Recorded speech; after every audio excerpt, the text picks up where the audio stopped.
তার মানে আমরা এটা স্পষ্ট বুঝতে পারছি তারা বঙ্গবন্ধুকে যেই পরিমাণ আদর্শ হিসেবে মেনেছে, নবীর সুন্নাহকে মানলে আমার মনে হয় জান্নাতটা মনে হয় ওয়াজিবই হয়ে যেত। আমি বলছিলাম আমার প্রিয় ভাই, আওয়ামী লীগদের প্রতি কোনো বিদ্বেষ নাই, কোনো হিংসা নাই, তবে একটা কথা সবাইকে মাথায় রেখেই চলতে হবে, জাতির পিতার নাম বঙ্গবন্ধু নয়, মুসলমানদের জাতির পিতা ইব্রাহিম আলাইহিস সালাম। বলতে কোনো ভয় আছে যুবক ভাইরা? আপনি দেশের দিকে যেখানে দেখবেন সব জায়গায় বঙ্গবন্ধুর নাম। আমি ছোট্ট একটা কথা সেদিন বলছিলাম যে এক লোক মনে পড়ে গেছে, বলবো নাকি বলবো না? আপনাকে ডাক্তার করছেন নাকি যুবক ভাইরা? আপনাকে ডাক্তার করছেন নাকি আমার উপরে? ওই এক লোক বিদেশ থেকে আসছে, এসে প্রথমে ল্যান্ড করেছে চট্টগ্রাম। নাম কি? আপনারা আমার সাথে কথা না বললে ওয়াজ করা যায় না। কোন গ্রাম? তো চট্টগ্রামে বিশাল বড় একটা টানেল আছে। তো লোক যখন কাম ব্যাক করছে ঢাকার দিকে, বলছে ভাই, the people of Bangladesh they are very poor, এত বড় টানেল তোমরা বানাইছো কেমনে ভাই? তোমরা গরিব দেশের মানুষ। তো বলছে যে এটার নাম কি আসলে? তো বলছে এটার নাম হচ্ছে বঙ্গবন্ধু টানেল। বলছে মাশাআল্লাহ, ওয়াও, অ্যামেজিং, এক্সেলেন্ট, খুব সুন্দর, সামনে আগাও।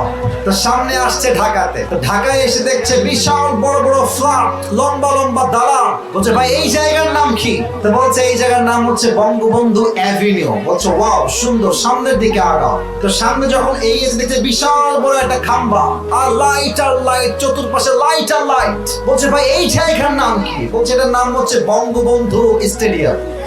বলছে ওয়াও, মাশাআল্লাহ, সুন্দর দেখতে। What's happening here? কি হচ্ছে এখানে? বলছে এখানে একটা টুর্নামেন্ট হচ্ছে, তার নাম হচ্ছে বঙ্গবন্ধু গোল্ড টুর্নামেন্ট। বলছে ফুটবল খেলা? চলো দেখে আসি, and let's go to enjoy, চলো আমরা এনজয় করি। তো গেছে খেলা দেখার জন্য। ডোমারের ভাইরা আমার দিকে তাকায় বলেন তো, খেলার মাঝে একটা হার জিত যুবক ভাইরা আছে না নাই? আওয়াজ কমে গেল যে আছে না নাই? দেখবেন দুই দলের খেলা হলে যেই দল হেরে যায়, মানুষজন ক্ষিপ্ত হয়ে জুতা মারে, ডিম মারে, ইট পাটকেলও মারে। বলেন সবাই মারে কি মারে না? তো বঙ্গবন্ধুর দলের অবস্থা খারাপ, হেরে গেছে। আর এই বিদেশি লোকের কপাল খারাপ, সেও বঙ্গবন্ধুর দলে।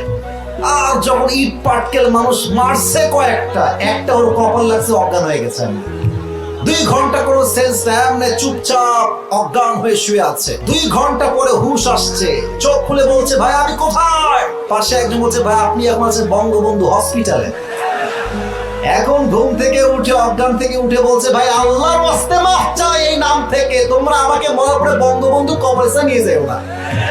তার মানে আমরা এটা স্পষ্ট বুঝতে পারছি তারা বঙ্গবন্ধুকে যেই পরিমাণ আদর্শ হিসেবে মেনেছে, নবীর সুন্নাহকে মানলে আমার মনে হয় জান্নাতটা মনে হয় ওয়াজিবই হয়ে যেত।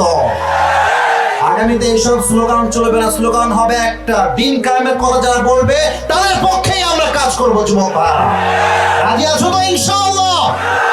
আল্লাহ কবুল করুন, সকলেই পড়া আমিন।